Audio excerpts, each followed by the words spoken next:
Have you ever wanted to be seen for who you really are, but the thought of that opening up, it just literally makes your chest tighten. You crave closeness, but every time you try to share your heart, fear whispers, what if they don't understand? What if they leave? Yeah, that's the silent battle of vulnerability. The tug of war between wanting connection and being terrified of exposure. So let's talk about it. In this video, I'm going to break down why you fear being vulnerable, the sneaky ways it shows up in your life, and how you can finally stop hiding behind emotional walls that, let's be honest, are exhausting to keep up. And listen, before we go deeper, I want to hook you up with a free gift, my self-love journal starter kit.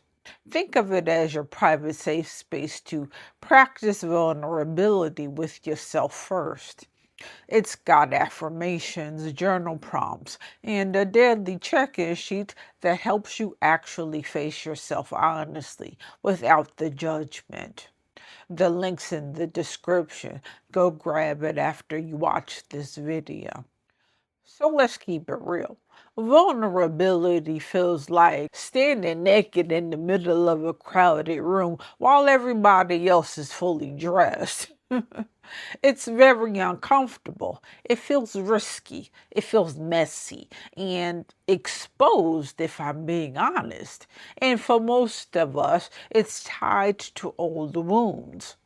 Maybe you cried as a kid and someone told you to toughen up, or maybe you trusted someone and they betrayed you. Maybe you admitted fear and got laughed at. Your nervous system is basically like, I don't think so. Not today. We're not doing that again. So, even as an adult, even in safe spaces, your body goes into protection mode. Your chest gets tight, your throat feels like it's closing, right? Your mind is racing, and then it whispers, girl, don't you dare go there. You better keep it cute, you better keep it controlled, you better keep it safe. But here's the problem. Walls don't just keep out rejection. They also keep out intimacy, joy, freedom, and love. So, yes, hiding might feel safe, but it's also the reason you feel disconnected, even from the people who say they love you. When vulnerability feels unsafe, we get real good at hiding. We wear masks, we perform. In relationships, you bite your tongue instead of saying, that hurt me.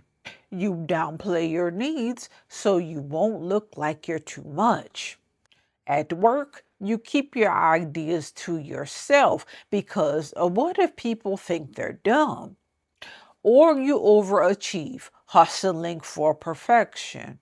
With friends, you're the strong one, the listener, the advice giver. But when you need support, suddenly you're MIA.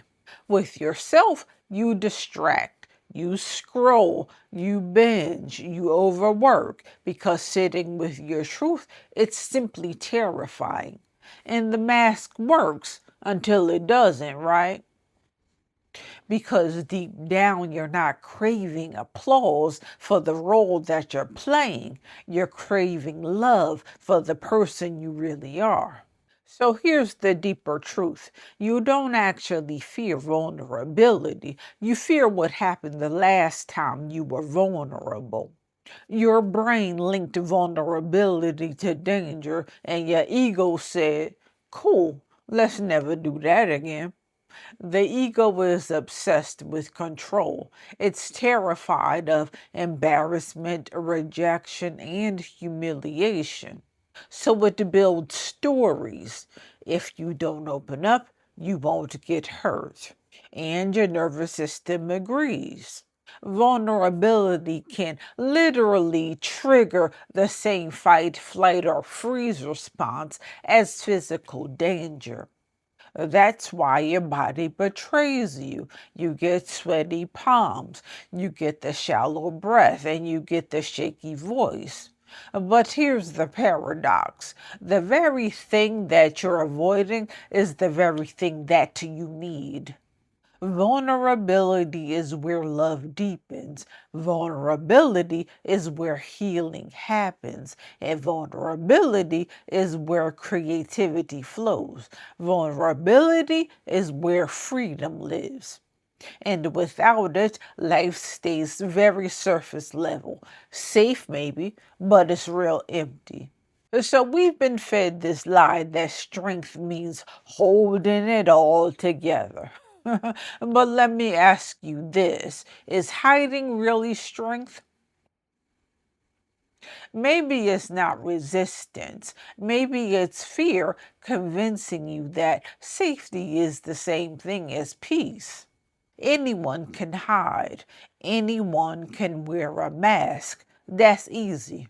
But the real courage is saying that this is me, messy and all that, imperfect, human. So what? See me, love me.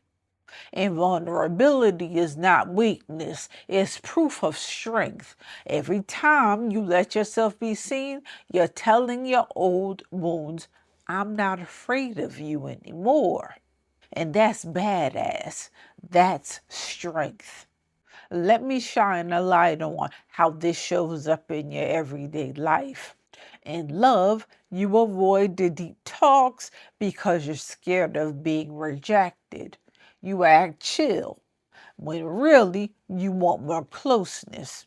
In family, you play the peacemaker, staying silent just to keep that peace, even if it kills you inside. In your friendships, you're everyone's rock, but you never admit when you're struggling. In your dreams, you avoid putting yourself out there, starting that business, writing that book, sharing your art, because what if people judge you? Sound familiar? Yeah. Fear of vulnerability isn't just about relationships, it quietly shapes your entire life. Okay, so let's get practical because me telling you just be vulnerable is useless advice if your nervous system is screaming, no, ma'am, I don't think so. So here's how to do it safely. Start with yourself first. Stop lying in your journal. Write what you're actually feeling. Not the cute little version, not the inspirational version that feels good. The raw version, and it may not feel good. And then you take small risks. Vulnerability doesn't mean trauma dumping. Start small instead of saying, oh, I'm fine. Try honestly. I'm a little overwhelmed today. And then choose wisely. Not everyone has earned the right to your truth. Share with people who's shown you consistency and care. And we use I feel language. Try I feel hurt when instead of you don't care about me. Yeah. It's simple, it's honest, it's disarming. And we're going to celebrate the wins. Every time you share and it's received with kindness, let yourself feel it. Write it down. Teach your nervous system. See, vulnerability can be safe. So here are some journal prompts to crack yourself open gently. Where did I first learn that being vulnerable wasn't safe? What masks do I wear to protect myself? Who in my life feels safe enough for me to practice being real with? What part of me is craving to be seen right now? What's one small truth I could share this week, even if it scares me? And here's a bonus. Write down 3 moments when someone received your honesty with love. That's proof you can survive and even thrive in vulnerability. Let's get nerdy for a second. This is my favorite part. Vulnerability freaks you out because your nervous system treats it like it's danger, right? It remembers that time when you were rejected, laughed at, and betrayed, and now even safe conversations may feel threatening. The trick isn't to force vulnerability, it's to retrain your body. How? By stacking safe experiences. Start small. Share one truth. Notice the safety. Let your body absorb it. Do it again. Over time, your nervous system learns, oh, I didn't die. Maybe this is okay after all. That's how you rewire yourself for openness. So there was a time when I was strength like it was a costume.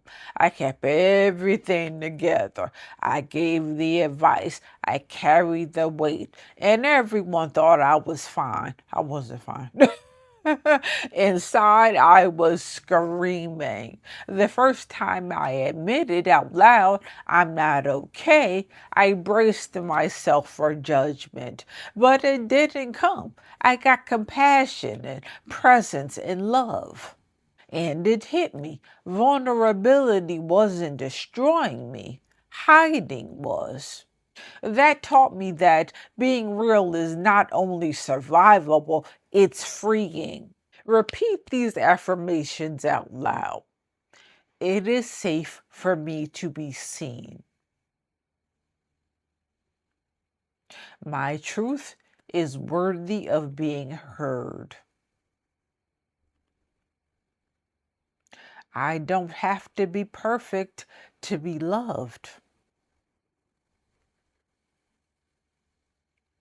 Each time I share honesty, I grow stronger. I am allowed to take off the mask. Say them daily until your body believes them. Here's what I want you to take away. You don't fear vulnerability itself. You fear the memory of what happened the last time you were real. But you're not that same person anymore. You've grown. You've healed. And you are more than capable of creating connections where your openness is met with love, not harm.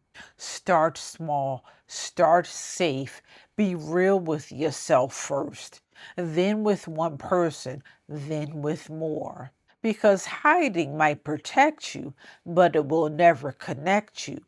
And connection is what your soul is actually craving. So here's my challenge this week. Share one truth that you've been holding on to, just one, and see what happens. If you enjoyed this video, I'd love to hear from you. Drop a comment below and tell me, where do you struggle most with vulnerability? And don't forget to grab your free self-love journal starter kit. The link is in the description. It's a gentle way to start practicing vulnerability with yourself, and it will support you on this journey. If you found value in this video, hit subscribe, share this video with someone who needs it, and let's keep walking this journey of self-love and healing together. Love y'all. Mwah.